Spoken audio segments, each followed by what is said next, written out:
Hi, this is Scott Garibay, and today I want to talk about why it was right for Wizards of the Coast to nix Margaret Weis and Tracy Hickman from the Dragonlance relaunch. The Dragonlance, it really is a relaunch.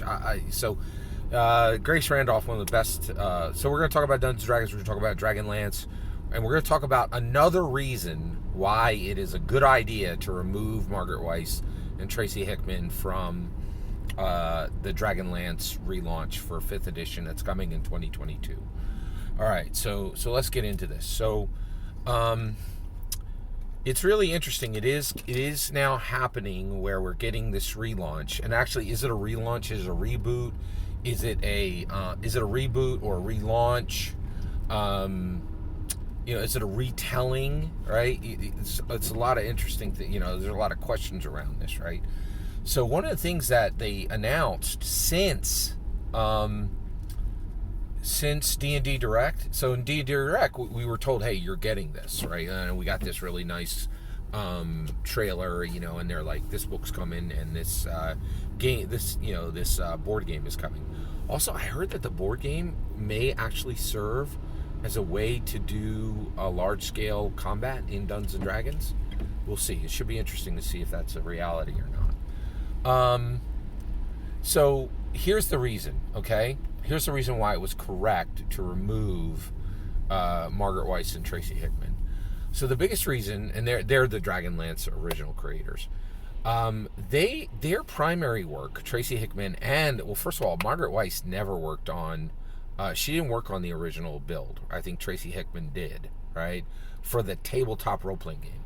Margaret Weis was then brought in to help build out the novels, right?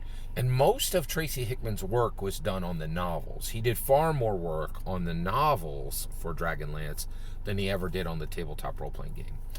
And I am thankful for the Dragonlance series, the Dragonlance novels. I'm really glad they were there because there were a lot of things that brought Dungeons & Dragons to this pinnacle peak that it's at right now. And make no mistake, Dungeons & Dragons is farther ahead than it has ever been. There has never been a better glory point for it than right now. It is hitting on all strides and really just is triumphantly successful and massively successful. There's just, I think a lot of people, really hate on 5e, but the reality is it's all gravy right now. They're doing tremendously. Stranger Things is hitting, and they have crossovers now, and Matthew Mercer is working so hard to build Dungeons & Dragons, right? Like, much harder than he's working to build Critical Role, and well, he should. Because D&D is bigger than Critical Role and always will be, right? And Critical Role would be nothing without first D&D and without second Matthew Mercer. Matthew Mercer could not have taken any other game and done what he did with this. It's symbiotic, right? You need Mercer and you need D&D. You don't need the Critical Role players, in my opinion, but you do need those other two. And D&D wouldn't be where it is without Matthew Mercer. I have to admit that. Right, and Mercer definitely would not be where he is without D&D. It is symbiotic, right? So Tracy Hickman and Margaret Weis, they worked on this thing. 190 novels. There are 190 novels for Dragonlance. Did you know that? I did not know that.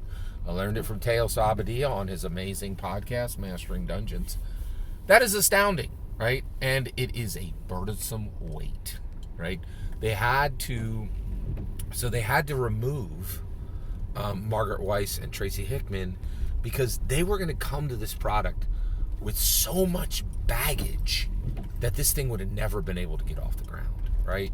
You can't expect new players, and that's who's going to play this, right? You really cannot expect new players to come to this thing at a rate, and expect them to learn 190 novels of content, right? And all that, rigmarole is jammed into the heart and mind of Tracy Hickman and Margaret Weis, right? They're not going to be like, take my novels and just chuck it, right? They're not going to do that. They're going to get upset, and I think when the vast majority of that is just going to get stripped, right? And so I think D&D knew this. They were like, there's too much there, right? We need to take Dragonlance back and own it, right? And then make it something modern and new and accessible, because as it stands, 190 novels of anything is not accessible, right? So removing Margaret Weis and Tracy Hickman was 100% correct choice from Wizards of the Coast, in my humble opinion. What do you think? Do you think it was right to remove Margaret Weis and Tracy Hickman from Dungeons & Dragons? I'd love to hear your thoughts. Let me know from Dungeons & Dragons Dragonlance 2022 relaunch. Love to hear your thoughts. Let me know in the comments below. Please consider liking and subscribing. I'm going to do, one of my favorite podcasts has a little thing they call a chatter.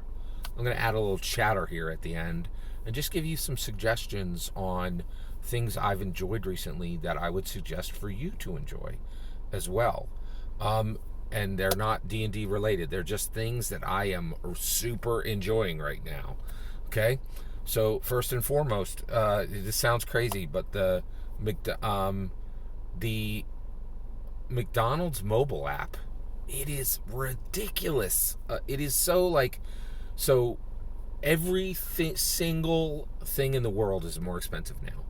But on the McDonald's mobile app in the United States of America, if you order a coffee, they will pretty much give you multiple items on the menu for nothing, right? Like one item for nothing.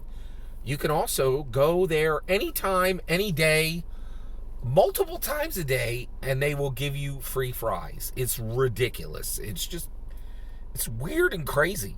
And it's weird because the deals are so good, it doesn't make sense that they're making any money, right? So that's just and I would not mention to you, hey, McDonald's is good, because and McDonald's isn't good.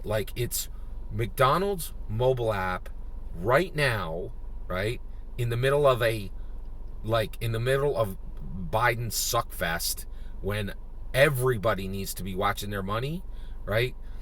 You can go out to eat for less than you can cook for yourself. It's bonkers, right? And the deals are literally so good, it doesn't make any sense, right? So I would definitely be on that. The Outlaws 2022. It's over on Prime Video. It's British and it is brilliant. I absolutely loved it. I highly recommend it. Also, HBO Max is killing it. It's a great streaming service.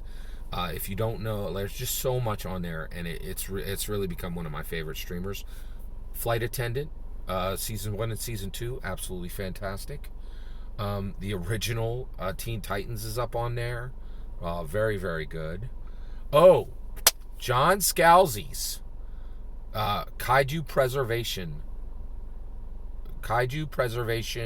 Society. It is a novel. I just finished it, and it is dope. Very, very good. Godzilla. What if Godzilla was real? Type story. Go, right? It's just very, very good. I really, really enjoyed it. It is garage sale season, and there's some bonkers crazy deals out there.